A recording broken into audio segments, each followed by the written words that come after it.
बातमी तर वर्ध्यातून आहे। वर्ध्याच्या आर्वीला पोलीस छावणीचं स्वरूप आलेलं आहे। 3 वर्षाचा कार्तिक गेल्या काही महिन्यांपासून जंगलातून हरवला होता। त्याची शोध मोहीम पुन्हा हाती घेण्यात आली आहे। जवळपास 300 पोलिसांचं पथक हा तपास करत आहे। आर्वीच्या मांडला जंगल परिसरात ही शोध मोहीम सुरू आहे। जंगलात रक्ताचे नमुने सापडलेत, ते मानवी असल्याचा अहवाल प्राप्त झाल्यानंतर पोलिसांनी शोध मोहीम सुरू केली आहे।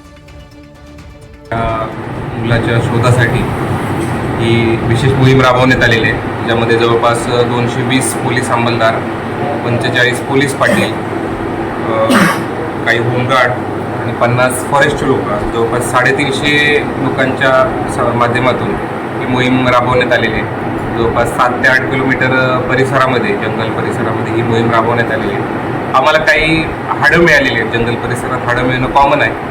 ही हाडं नक्की माणसाची आहेत का जनावरांची आहेत, हे आम्ही फॉरेन्सिक एक्सपर्टकडून पडताळणी करून घेतो।